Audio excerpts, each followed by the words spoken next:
Okay, hello, welcome to our YouTube channel power of education. हमारी प्यारी सी family power of education में आपका बहुत बहुत स्वागत है। आई होप आप सभी अच्छे होंगे। तो जैसे कि अपने पिछली वीडियो में किया था लॉन्ग क्वेश्चन, और मैंने आपको कहा था अगली वीडियो में हम करेंगे second number long question Hopkins का। ठीक है, होपकिन एक पोइट है, उनके द्वारा जो लिखे गए जो पोइट्री है उसके आधार पर हमने इसके क्वेश्चन करने हैं उसके बेसिस पे। सो फर्स्ट लॉन्ग क्वेश्चन कर लिया, अब करेंगे आप इसका नेक्स्ट सेकंड क्वेश्चन। ठीक है, सो ज्यादा देरी ना करते हुए करते हैं नेक्स्ट क्वेश्चन। तो अ 19th सेंचुरी पोइट, मतलब कि 19वीं शताब्दी के कवि होते हुए भी, मतलब पुराने जमाने के कह सकते हो, Hopkins is generally considered modern. फिर भी उन्हें आधुनिक, मतलब कि जो आधुनिक सोच वाला कवि माना जाता था। क्यों? Discuss this view of him with reference to any two of his poems pre describe है, ठीक है, यहाँ पे फॉर योर स्टडी। मतलब कि तुम इस जो मैंने जो ये लाइन लिखी है कि मतलब कि वो 19वीं शताब्दी के होने के बावजूद, 19th सेंचुरी के पोइट होने के बावजूद भी उन्हें क्या कहा जाता था? उन्हें मॉडर्न पोइट कहा जाता था, आधुनिक युग का कवि कहा जाता था। इस लाइन के द्वारा आपके व्यू दो, अपने दृष्टिकोण दो, जो भी है, ठीक है। सो दो पोएम का इसमें एग्जाम्पल भी आप बीच में लो, ठीक है। ऐसे नहीं कि पहले एग्जाम्पल ले लो, बीच में एग्जाम्पल लेंगे, ठीक है आप। सो स्टार्टिंग करते हैं। लॉन्ग क्वेश्चन का पैटर्न क्या होता है भाई, वो मैंने आपको पिछली वीडियो में, पिछले जो फर्स्ट लॉन्ग क्वेश्चन करवाया था उसमें अच्छे से डिस्कस किया था आपने कि पैटर्न कैसे लिखना है तुम्हें। लॉन्ग क्वेश्चन पहले आप उसका इंट्रोडक्शन करेंगे, फिर उसके मेन पॉइंट्स लिखेंगे, फिर उसकी कंक्लूजन लिखेंगे। हो सकता है तो मेन पॉइंट में अगर पॉइंट्स ले सकते हो तो पॉइंट्स ले लेना, कोई चक्कर नहीं है, वो आपका क्वेश्चन के बेस पे होता है, ठीक है। सो डिटेलिंग में मैंने पिछली वीडियो में बता दिया, उस वीडियो में जाके देख लेना, बीच में से कहीं बताया स्टार्टिंग में। So the Hopkins belong chronological to the Victorian age. His poetry makes a complete departure from the Victorian tradition. मतलब कि जो हॉपकिंस थे, देखो हॉपकिंस थे क्या, वो स्पिरिचुअल पोइट लिखते थे, ये चीजें हमें पता है कि वो स्पिरिचुअलिटी, पीसफुली नेचर के पोइम लिखते थे, जो नेचर बेसिस थी, जिसमें नेचर आती रहती थी, मतलब प्रकृति जो थी वो आती ही थी, ठीक है, उसमें प्रकृति बेस्ड थे। सो ये था एक विक्टोरियन एज थी, ठीक है। विक्टोरियन एज क्या थी भाई? मूवमेंट्स थी। एक मैंने यूनिट नंबर 1 में आपको करवाई है, ये सारी एजेस करवाई है, सारी मूवमेंट्स करवाई है, सारी लिटरेरी टर्म्स करवाई है।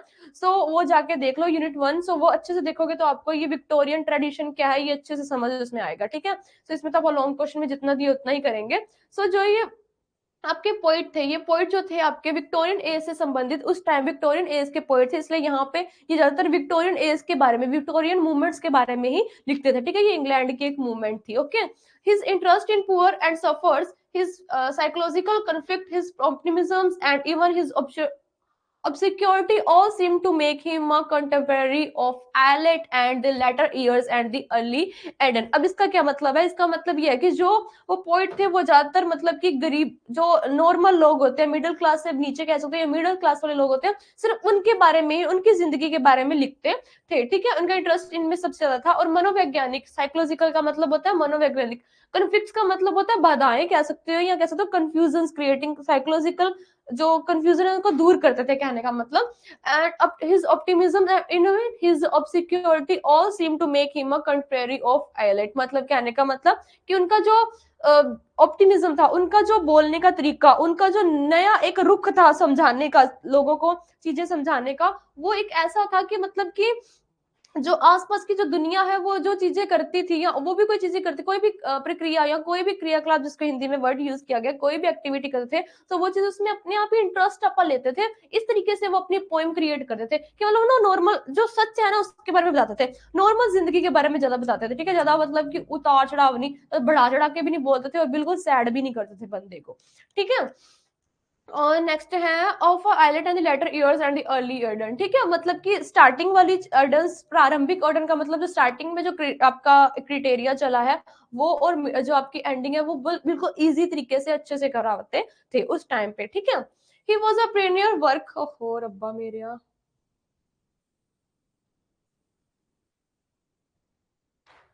ही वॉज अ प्रीनियर वर्क्स, मतलब कि वो क्या करते थे हर बार, मतलब अपनी पोइट्री में या अपने वर्क में क्या करते थे, एक नेतृत्व करते, एक जजमेंट, जज का काम करते थे, कि वो मतलब जो बंदा वो नहीं होता बिल्कुल नेतृत्व करता है, आंदोलन का जैसे नेतृत्व करता है, मतलब खुद को ही वो लीड रोलिंग कभी कभार करते थे, ठीक है।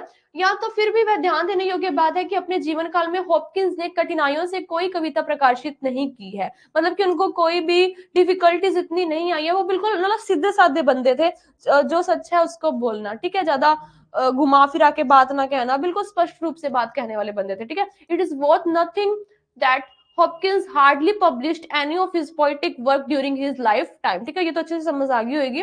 ही डाइड इन 1889, मतलब उनकी मृत्यु हुई थी 1889 में, and it was only 1918 that his friend Robert Bridges published a collection of Hopkins poem. 1889 में उनकी डेथ हुई और 1918 में उनके फ्रेंड ने उनकी जितनी भी जो एल्बम्स थी, जितनी भी उनकी जो पोएट्री सीरीज थी, वो सारी पब्लिश करी। देखो जैसे मान लो एग्जांपल तो सिद्धू मूसेवाला है, वो उनकी डेथ होगी लेकिन उनकी एल्बम्स अभी भी उनके फ्रेंड्स उनके स्टूडियो की तरफ से रिलीज हो रही है। उसी तरीके से ये सीन था, ठीक है। His this volume had so deep and wide influence, मतलब कि जितनी भी सीरीज थी बहुत अच्छी थी, जो जितना भी एक ग्रुप ऑफ सीरीज जो उन्होंने अपलोड किया था वो काफी इंटरेस्टिंग था और काफी वाइड एरिया में, मतलब कैंट सी चीज कही था, ठीक है, जो उनकी वो पोइट्री थी, ठीक है। अपॉन द यंगर जनरेशन, जो आजकल की जो उस टाइम की जो यंगर जनरेशन थी, जो वयस्क जो लोग होते हैं, मतलब जो जनरेशन जो मतलब जवान लोग होते हैं, उनके लिए काफी अच्छी थी, ठीक है, मतलब मोटिवेशन थी। Poetry was changed right upon the present time and his influence is still unexisted, मतलब कि हाँ, हम मान सकते हैं कि जो कविताएं हैं, जो पोइट्री सेक्शन है, वो बहुत ज्यादा मतलब कि चेंज हो चुके हैं आज के जमाने में, लेकिन फिर भी उनकी जो पोइट्री है ना, वो अभी भी जिंदा है, ठीक है। Hopkins is considered modern poet who wrote before his, अब आती है बात, भाई वो तो था उनके डिटेलिंग। लॉन्ग क्वेश्चन में हमेशा पहले इंट्रोडक्शन देना है, अब बात आते हैं कि हम इसमें करने क्या वाले हैं।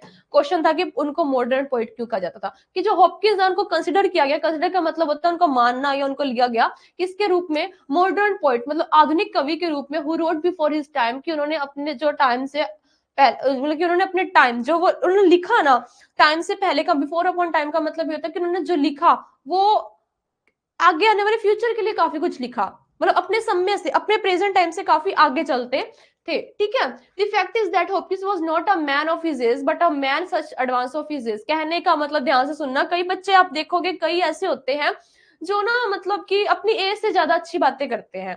उसी तरीके से मतलब ये जो पोइट थे ना, ये अपनी एज में थे, मान लो चलो सपोज करो 20 साल की उम्र में थे, लेकिन इनकी सोच जो थी अभी भी 40 ईयर्स तक के एज के बंदे की थी, मतलब काफी अच्छी एज काफी एज कह रही हूँ, काफी अच्छी सोच थी इनकी। एज से फर्क नहीं पड़ता होता मेरे हिसाब से, उम्र देखो जो जिंदगी का जो तजुर्बा है ना, वो उम्र देख के नहीं आता होता। The factor with the Victorian tradition of writing poetry came not with his work of T.S. Eliot but with Hopkins, ठीक है। हम मानते हैं कि विक्टोरियन जो ट्रेडिशन था, जो पोइट्री लिखने के उनके जो तरीके थे, वो रचनाएं उनके साथ नहीं आई, लेकिन हॉपकिंस के साथ आई, मतलब कि जो टीएस एलोट थे वो भी एक कवि थे उस टाइम के, उनके साथ नहीं आई, लेकिन जो हॉपकिंस थे उन्होंने इन रचनाओं को, उनकी पोइट्री में रचनाएं जरूर आई हैं, जो किससे मतलब की बेसिस थी, विक्टोरियन ट्रेडिशन से बेसिस थी, ठीक है। और विक्टोरियन ट्रेडिशन ये क्या था, ये आप यूनिट 1 में देख लेना जाके, ठीक है। In the work of Hopkins the voice of the new poetry was first ahead, Hopkins की जो रचनाएं थी वो एक न्यू मतलब कहने का मतलब एक न्यू यूनिक थी और नई एक चीज थी, ठीक है, नए तरीके से लिखी जाने वाली पोइट्री कह सकते हो थी, तो नए काव्य के स्वर थे जिसको आप कहेंगे, का सर्वप्रथम सुना गया उनके द्वारा इनको, ठीक है। There are various factor that account Hopkins modern poetry, काफी सारे ऐसे कारण है जिसके जिसके बेसिस पे आप कह सकते हैं कि जो हमारे हॉपकिंस हैं वो मॉडर्न पोइट थे, ठीक है, मतलब कि आधुनिक कवि थे। For one thing is poetry reflect the contemporary interest in the poor and suffering, पहला पहला कारण ये है कि जो उनकी कविता थी वो निर्धनों और पीड़ितों के समकालीन रुचि दर्शाती थी, कि उन्होंने आवाज भी उठाई थी और उन्होंने जो मतलब कि जो गरीब लोग थे, जो गरीब लोग थे उनकी जो आप कह सकते हो, उन्होंने जो दिखा, उनको जो तकलीफें होती थी, उनको जो कॉन्फ्लिक्ट्स होते थे उनके बारे में बताया कि इनको ये तकलीफें होती हैं और ये चीज करेंगे तो ये चीज ऐसे बेटर होगी, मतलब फ्यूचर में थे, ठीक है, मतलब माइंड उनका मॉडर्न था, प्रैक्टिकल माइंड कह सकते हो, ठीक है। इन फ्लेक्सिक रैंडल, अब आती है अलग एक और पोएट्री इसमें आती है कि उन्होंने फ्लेक्सिक रैंडल में क्या कहा था, the handsome heart brother spring and fall, देखो स्प्रिंग एंड फॉल अपन ने की है, स्प्रिंग एंड फॉल अपन ने की है ना, उसमें क्या था, यही था ना कि जो लोग हैं प्रकृति का पूरा उन्होंने दृश्य बताया था कि प्रकृति का दस्तूर क्या होता है, जो बंदा आया वो जाएगा भी। देखो अब देखो तुम ये चीज पढ़ रहे हो, तुम ये चीज पढ़ रहे हो इस जनरेशन में, जवानी में पढ़ रहे हो ना, बुढ़ापे तुम्हें तो पढ़ नहीं रही इस चीज को, स्प्रिंग एंड फॉल पोइम को, इसको एग्जाम्पल लेके बताती हूँ। तो देखो अब स्प्रिंग एंड फॉल पोएम को तुम पढ़ रहे हो तो देन तुम सीख क्या रहे हो, तुम सीख तो फ्यूचर के लिए रहे हो ना। किसी का अब नहीं दिल टूटा तो फिर कभी टूटेगा, कोई ऐसा होगा आपका बेस्ट, आपका कह सकते हो जिसके साथ आपका बहुत लगाव होगा, लेकिन आपको छोड़ के जाएगा, तो वही चीज उसमें कभी समझाने की कोशिश कर रहा है। तो ये अपने आप ही एक प्रैक्टिकल कह सकते हो, एक मॉडर्न थॉट हुई ना, जब बंदा मॉडर्न थॉट लिख रहा है तो वो मॉडर्न पोइट तो ऑब्वियस सी बात होगा, इन्हीं चीजों की वजह से वो मॉडर्न पोइट कहलाते थे, ठीक है। अब आगे करते हैं। हॉपकिंस एक्सप्रेस, उन्होंने क्या एक्सप्रेस किया? Hopkins express his sympathy for his physical trail and morally fallible humanity, मतलब कि उन्होंने सहानुभूति दिखाई शारीरिक रूप से अशक्त और नैतिक रूप से प्रभावशील।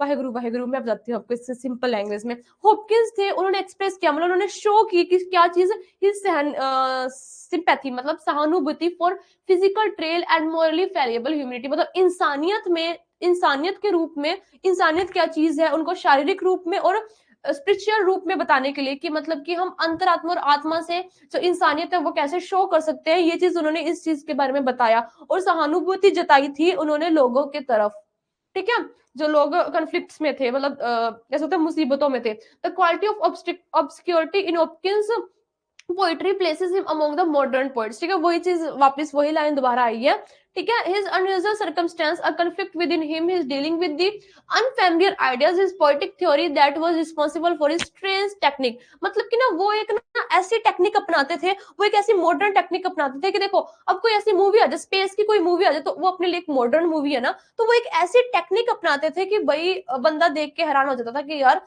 चीजें ने की अपनाई है ना, एक न्यू यूनिक चीजें अपनाने की वो कोशिश करते थे अपनी पोएट्री सेक्शन में, इस वजह से भी वो एक मॉडर्न पोएट कहलाते थे, ठीक है। All this factors were responsible for his obscurity in poetry, मतलब इन सभी कारणों की वजह से वो एक, आप कह सकते हो, अस्पष्टता के उत्तरदायी भी थे। देखो अस्पष्टता का उत्तरदायी तो मतलब कि ऑब्सिक्योरिटी, ऑब्सिक्योरिटी का मतलब होता है अस्पष्टता, जिसमें थोड़ी सी ना आप कह सकते हो, मतलब कि यू नो कंफ्यूजन नहीं कह सकते आप इसको, बट ये ऐसी चीज है मतलब माइंड को हिला दे कि यार हाँ यार ऐਵੇਂ भी हो सकता है, हम नेगेटिव ही क्यों सोच रहे हैं, हम पॉजिटिव भी तो सोच सकते हैं। हमने इतना सा वही ना, हमने इतना सा खोल ली कोई चीज, इतनी खोली चीज है ना, लेकिन हम ये नहीं देखते कि हमारे पास इतनी सारी चीज, इतनी चीज भगवान ने दी थी, इतनी सी खोली, इतनी चीज तो पड़ी है ना। तो वो जो ये थे ना, ये स्पिरिचुअल काफी थे, तो इन चीजों की तरफ ज्यादा ध्यान देते थे कि एक बार बंदा ना you know presence of mind चाहिए होता है इनकी पोइम को पढ़ने के लिए, ठीक है। आगे करते हैं, the observation of things as they are the familiarity with their various aspects physical and intellectual and the consequent faculty of reproducing them with fidelity, मतलब कि वस्तुओं का अवलोकन जैसे कि वे हैं, उस मतलब कि जैसे थे जो चीजें वो वैसे थिंग्स दे एज आर, वो वैसे ही उस चीज को ऑब्जर्व करते थे, वैसे ही उस चीज का अवलोकन करते थे। उसके विभिन्न पक्षों में गहन परिचय शारीरिक और बौद्धिक रूप से, कहने का मतलब आत्मा और अंतर्मात्मा, शारीरिक रूप से भी, माइंडली मेंटली भी, फिजिकली भी वो इन चीजों को अपनाने की कोशिश करते थे, और उनकी पोएट्री में भी ये चीज शो होती थी, ठीक है। ईमानदारी होगी और ये सब कुछ ह्यूमैनिटी उसमें थी, ठीक है। As for imaginary Hopkins insist on the exact truth, वो हमेशा ही जो गहरा कह सकते हो, या मतलब कि जो सच है, गहरा सच है उसके बारे में दिखाते थे, ठीक है। क्या ठीक है भाई, हाँ समझ आ गया ना तुम्हें? To him imaginary was erasable from the truth poetic experience, मतलब कि इसमें अपने को कल्पना के चित्र भी स्वीकार नहीं थे। हाँ कई चीजें ऐसी थी, कई उनकी चीजें ऐसी थी कि जो अपने को स्वीकार नहीं होगी, क्यों नहीं होगी भाई, देखो अब मैं बताती हूँ। स्पेस में अगर अपने कोई स्पेस की मूवी आ गई, अगर उसमें से दिखा भाई स्पेसशिप है, एलियंस वगैरह है, तो हम उस चीज को नहीं समझ पाएंगे भाई। अगर सच में एलियंस अगले 100 सालों में आगे फिर, तब तो समझना पड़ेगा ना, तो अपनी जनरेशन तो इस चीज को समझेगी। तो ये कई चीजें उनकी पोएट्री में ऐसी थी जो हम उस टाइम पे वो चीजें समझ नहीं आती थी बंदों को, और वो चीजें वो कहते थे कि ये गलत है, लेकिन अब वो चीजें जब हो रही हैं तो वो चीजें अपने आप ही सही हो रही हैं, ठीक है। मतलब कहने का मतलब ना वो दूरदर्शी थे, वो काफी दूर का देख सकते थे, दूर का इन दैट सेंस, मतलब कि उनकी थॉट, उनका माइंड जो था वो सोचता था कि ऐसे भी हो सकता है, ऐसे, मतलब काफी गहरी सोच वाले कह सकते थे, ठीक है। He does not use the idle imagery of the other poet but the real imagery drawn from the actual surroundings, वही चीज की मतलब कि वो कोई भी ऐसा कुछ नहीं इमेजिनरी यूज करते, बिल्कुल ऊट पटांग उठा के कुछ नहीं रखते थे, लेकिन जो चीजें सच में उनको अपनी सराउंडिंग्स में, अपने आसपास जो चीजें दिखती थी, उनके फ्यूचर के बारे में बताने की कोशिश करते थे। भी उन्होंने कोई भी इमेजिनरी, कभी कोई झूठी चीज नहीं दिखाई, ठीक है।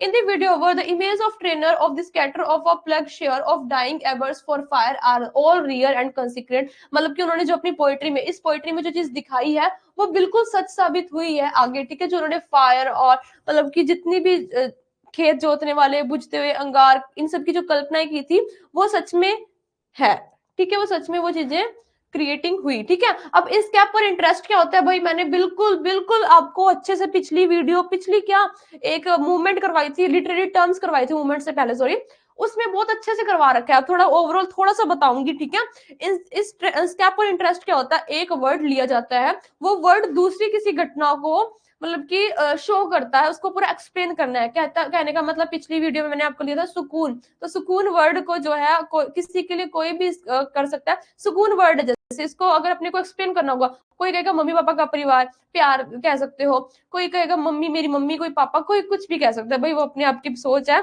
ठीक है।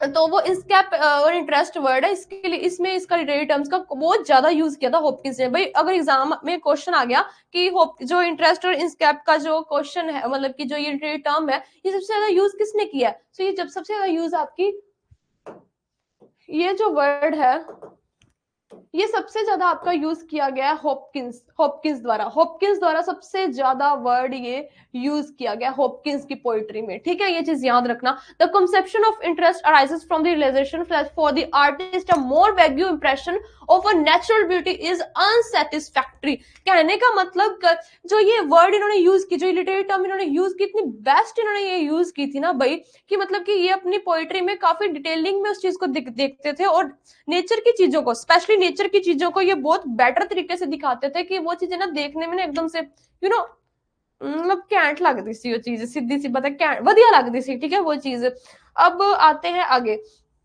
इंस्कैप distinct pattern perceived in nature by the artist, मतलब कि हाँ हर कवि जो है इंस्कैप वर्ड्स का, इंस्कैप लिटरेरी टर्म का यूज करता है, मतलब कि किसी एक चीज का दूसरी चीज को दिखाने के लिए, जैसे मान लो सुंदरता को दिखाने के लिए, या कह सकते हो फूलों का यूज किया गया छोटी छोटी कोमल बच्चियों को दिखाने के लिए, है ना।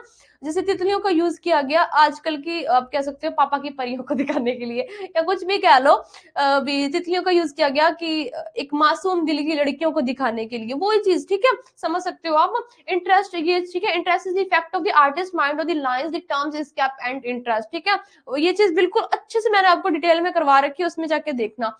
Hopkins provides the modern experiments in words, मतलब कि उन्होंने काफी मॉडर्न आधुनिक प्रयोग किए हैं अपनी पोइट्री में, ठीक है। वो ये लाइन दोबारा उठ के आई हुई है। He was one of the greatest of metrical artist, मतलब कि वो काफी महानतम कलाकार रहे हैं, ठीक है। ही इन्वेंटेड स्प्रंग रिथम, उन्होंने स्प्रंग रिथम की, है ना, स्प्रंग रिथम अपन ने की थी भाई, उसमें उन्होंने स्प्रंग रिथम भी की थी। स्प्रंग रिथम भी एक मूवमेंट है, वो लिटरेरी टर्म है आपकी, एक मूवमेंट लिटरेरी टर्म है, उसमें जाके देखना। स्प्रंग रिथम भी उन्होंने इसमें यूज की to suit the requirement of emotion of his poetry, मतलब कि इमोशंस को सेट करने के लिए हम स्प्रंग रिथम पोएट्री उसका लिटरेरी टर्म का यूज करते हैं, वो इसमें दिखाई है, ठीक है। Again he is for humour of the great moderns in his colloquial and conversation style and depiction in his use of commonplace words from the daily life, मतलब कि उन्होंने अपनी जो अपनी पोइट्री में उन्होंने क्या किया है, जो ग्रेट मॉडर्न उनकी पोइट्री जो थी, उसमें उन्होंने हमेशा कन्वर्सेशन करने के लिए, कन्वर्सेशन स्टाइल का मतलब होता है बातचीत करने के तरीके के लिए, हमेशा जो डेली लाइफ में जो आसपास जो मान लो, अब मैं तुम्हें समझा रही हूँ, तो देखो हिंदी का आप देखोगे ना, हिंदी काफी मतलब कि ऊट पटांग से प्योर हिंदी दी हुई है, ठीक है, लेकिन मैं आपको देसी लैंग्वेज में समझाने की कोशिश कर रही हूँ ना, उसी तरीके से इन्होंने अपनी पोइट्री में क्या किया था, इन्होंने अपनी पोइट्री में हमेशा ही और देसी लैंग्वेज कह सकते हो, आसपास की जो बोली चली है उसका यूज किया था, ठीक है। According to Hopkins the basis of the diction of poetry must be contemporary speech, मतलब कि उनके तरीके से, उनके अनुसार जो कविता का जो शब्द शैली है, कविता की जो वर्ल्ड वाइड है, वो हमेशा ही एक आप कह सकते हो जो उस टाइम पे वो जो भाषा चल रही है उस टाइम पे वैसी ही होनी चाहिए, ठीक है, ताकि बंदों को अच्छे से समझ आए, ठीक है। In an offer to convey exactly, उनके जो मस्तिष्क में जो चीजें चलती थी, what he has in mind, उन चीजों को कन्वे करने के लिए, अच्छे से एग्जैक्टली कन्वे करने के लिए, to give us the escape of the thing he cares little for the traditional syntax, मतलब कि वो कभी भी ऐसे नहीं सोचते भाई ये मतलब कि किसी चीज को कोई ठेस पहुंचेगी, वो नहीं सोचते थे, क्योंकि उनकी कविताओं में ऐसा कुछ होता ही नहीं था कि किसी को ठेस पहुंचे, ठीक है। तो हमेशा ही वो मतलब कि पारंपरिक रूप को भी लेकर साथ में चलते थे। He puts words together regardless of their position vis each other, मतलब कि वो आमने सामने की स्थिति पर ध्वनि किए गए बिना शब्दों के साथ ही रख देते थे, ज्यादा मतलब कि सोच विचार नहीं था उनकी कविताओं में कि भाई कोई मतलब किसी चीज को ठेस नहीं पहुंचाते थे, पारंपरिक रूप से अच्छे तरीके से उस चीज को बिल्कुल आप कह सकते हो लाइन वाइज लेकर चलते थे, ठीक है। He coins words of his own, असंयम के शब्दों का निर्माण करते थे, कभी भी किसी दूसरे का वर्ड उन्होंने यूज नहीं किया, ठीक है। नेक्स्ट है he forms compounds epithets and adjectives, उन्होंने गुणवाचक शब्द और विशेषणों का निर्माण भी किया अपने शब्दों के द्वारा, ठीक है। He makes abundant use of alternational resonance, repetition, etc. in order to convey the correct meaning by means of an appeal. वे अनुपात, पुनरावृत्ति, स्वरों की एकता या श्रुति सभ्य सदापि का प्रयोग आकर्षण के द्वारा बिल्कुल उचित अर्थ व्यक्त करने के लिए करते हैं। मतलब कि अल्टरनेशन क्या होता है, रेजोनेंस, रिपीटेशन, ये सब आपको पता होगा, काफी इजी। अल्टरनेशन जो आपकी लिटरेरी टर्म्स यूज की जाती है, जैसे मान लो अल्टरनेशन, कोई वर्ड, एक वर्ड के बाद दूसरा word same as it is बिल्कुल एक साउंड का वर्ड है, अल्टरनेशन करना, रेजोनेंस करना, रिपीटेशन करना, किसी चीज की रिपीटिंग होना, है ना, साउंड, ये सब तो आपने अच्छे से की होंगी लिटरेरी टर्म्स में, ठीक है। सो इन चीजों का बहुत अच्छे से यूज करते थे, ठीक है, अपनी पोएट्री सेक्शन को बताने के लिए। Hopkins was the opinion that false feeling and artificially of expression. तुम सिर्फ ये लाइन याद कर लेना, काफी इतना तुम्हें करने की डिटेलिंग में यूज ही जरूरत ही नहीं है, तुम्हें जस्ट बताना है कि उन्होंने ये चीजें यूज की थी। अब एक एक डिटेल में चले गए तो बहुत टाइम लग जाएगा, ठीक है। Hopkins was of the opinion that false feeling and artificially of expression must be avoided. जो हॉपकिंस का जो विचार था कि झूठी अनुभूति और व्यक्ति की कृत्रिमता, हो वाहेगुरु, कृत्रिमता की अवहेलना करनी चाहिए, कि मतलब कि झूठी चीजें नहीं बतानी चाहिए, हमेशा जो सच है उसको आप मतलब कि इमेजिनरी पार्ट में बता सकते हो, ठीक है। There must be a balance between matter and form, मतलब कि वही चीज है ना, आत्मा और अंतरात्मा के बीच में जैसे अपने बैलेंस बता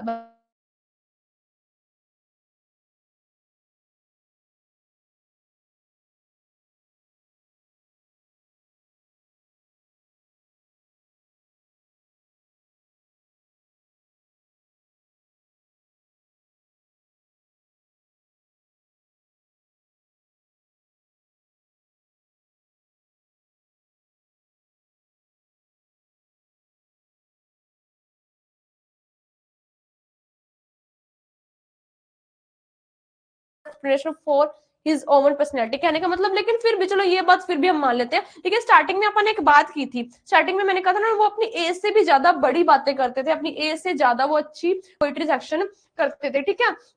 वो चीजें बताती हूँ आपको, वो अब इस चीज के बारे में थोड़ा बताएंगे, ठीक है। In his inward turning, in his psycho analysis, in his probing into his own heart and soul, Hopkins has closed infinity with the modern age. कहने का मतलब अपने अनंतकरण की मुड़ने में इन्हें, रुको रुको, तो साइको एनालिसिस होता है, साइको एनालिसिस मतलब कि सोचने की क्षमता, मतलब कि आ चीज एवं जिस बंदे ने आ गल कही थी किमें गई है या इसका क्या मीनिंग निकलेगा, इन सोचने की जो उनकी क्षमता थी। एनालिसिस का मतलब होता है उस चीज को पूरा विश्लेषण करना, ठीक है। In his probing into his own heart, अपने खुद के दिल में उस चीज को, एंड सोल हॉपकिंस मतलब कि अपने रूह, दिल, दिमाग से वो अच्छे से करते थे, उस चीज को एनालाइज करते थे, उस चीज का विश्लेषण करते थे, ठीक है। इस वजह से भी वो मॉडर्न एज में गए, वो आधुनिक युग में गए, मतलब अपनी एज से भी ज्यादा वो एक्सपीरियंस उन्होंने ले लिया था, ठीक है। नेक्स्ट करते हैं, this is the author instance of realism, मतलब यह उसकी यथार्थता का एक दूसरा उदाहरण है, ठीक है। In this respect the anticipates the techniques of the modern impressionists, though not a poet of the school of streams of consciousness, मतलब कि वो उन्होंने जो आधुनिकता की जो तकनीकें यूज की थी, जो टेक्निक यूज की थी, वो ही उन चीजों का मतलब, जो चीजें आगे कर हम यूज कर सकते हैं, कहने का मतलब जो चीजें आप यूज कर सकते हैं आगे जाकर, उन चीजों को वो पहले ही सोच रहे थे कि भाई आ चीज एवं यूज होनी चाहिए थी, एदा मतलब एदा इंप्रेशन एवं पाऊगा। सो वो पहले उस चीज का पूर्ण अनुमान कह सकते हो वो लगा लेते थे, ठीक है। यद्यपि वह कॉन्शियस, मतलब कि कहने वाला इतने, मतलब इतने वो कॉन्शियस नहीं थे माइंड, ये नहीं कह सकते भी वो अंतर्यामी थे, इसको ये नहीं कह सकते, मतलब कहने का मतलब वो ना बिल्कुल हर एक एरिया में सोचते थे, प्रैक्टिकल एरिया में सोचते थे, ठीक है। Modern poets have benefits considerably from his psychological realism, जो आधुनिक कवि होते हैं वो मनोवैज्ञानिक से बहुत अधिक अवमानित होते हैं, ठीक है। Hopkins was 2 years younger than Mallarmé, में जो मैररम थे वो उनसे 2 वर्ष छोटे थे, हॉपकिंस जो थे, of home he had probably never heard, जिसके विषय में शायद उसने कभी नहीं सुना होगा, ठीक है। मैररम थे वो काफी मतलब अच्छे जो कवि थे, ठीक है, काफी अच्छे कवि थे, लेकिन उनसे 2 साल छोटे थे, लेकिन फिर भी उनकी एज जितना वो एक्सपीरियंस रखते थे, उनसे ज्यादा एक्सपीरियंस कह सकते हो।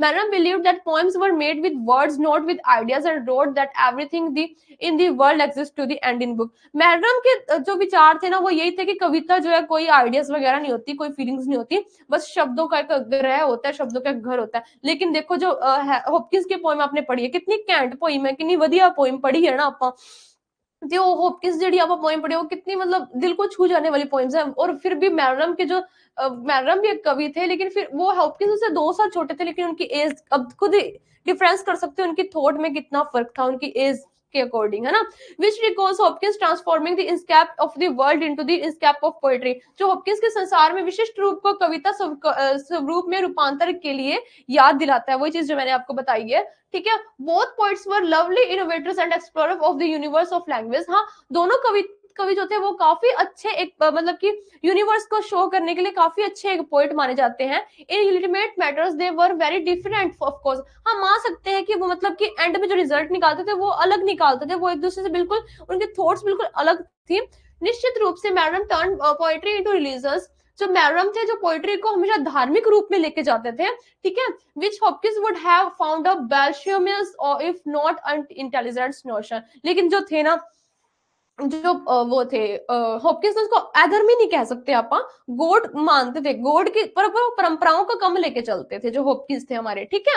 Among his secreting activities Hopkins did not give a particularly high place to writing poetry, जो अपनी धार्मिक क्रियाओं के बीच हॉपकिंस ने काव्य लेखन के लिए विशेष उच्च स्थान दिया है क्रिया पर उन्होंने थोड़ी मतलब मैरम से कम दिया, ठीक है। But in so far as Hopkins poetic aims and achievements point it seems appropriate to invoke in addition to the Shakespearean and the Miltonic Hopkins the ghostly praises of a Miriam Hopkins, मतलब कि परंतु जहां तक Hopkins के काव्यगत लक्षण या उपलब्धियां संकेत करती हैं, जहां पे उन वो पॉइंट ऑफ व्यू करती हैं जो उनकी अचीवमेंट्स उनके एम्स जो हैं आप कह सकते हैं, शेक्सपियर या मिल्टोनिक हॉपकिंस के साथ साथ मैरियम हॉपकिंस की भी भयंकर उपस्थिति का आह्वान करना उचित प्रतीत होता है। हाँ हम मैरियम को गलत नहीं कह सकते, लेकिन सभी मतलब कि बहुत बढ़िया है इन्होंने अपनी पोएट्री सेक्शन दिया है, ठीक है। The quotation give from Hopkins and some of his later critics suggested a deeper sense in which Hopkins can be regarding as a proto-modernist, मतलब कि उनके कई ऐसी रचनाएं की हैं, कई ऐसे उन्होंने इन्वेंशन किए हैं अपनी पोएट्री सेक्शन में कि उन सभी को मद्देनजर रखते हुए हम उनको मॉडर्निस्ट मतलब कि उनको आधुनिक कवि कह सकते हैं, उनको आधुनिक कहा जा सकता है। सो आज का आपका लॉन्ग क्वेश्चन होता है भाई यहीं पे समाप्त। कल करेंगे अपन अगले पॉइंट मैथ्यू अर्नोल्ड डोवर बीच, ठीक है, उनके बारे में पढ़ेंगे, उनके स्टैंजा पढ़ेंगे, उनके शॉर्ट क्वेश्चन और लॉन्ग क्वेश्चन करेंगे नेक्स्ट आने वाली 2 वीडियोस में, ठीक है। सो नेक्स्ट 2 वीडियोस में आपकी पोइट के बारे में इनके स्टैंजा के बारे में और उसके जो शॉर्ट क्वेश्चन है और लॉन्ग क्वेश्चन है वो आपकी आने वाली 2 वीडियोस में करवा दूंगी, ठीक है। So thank you so much, I hope आपको अच्छे से समझ आई होगी। तो मिलते हैं नेक्स्ट वीडियो में, बेस्ट ऑफ लक।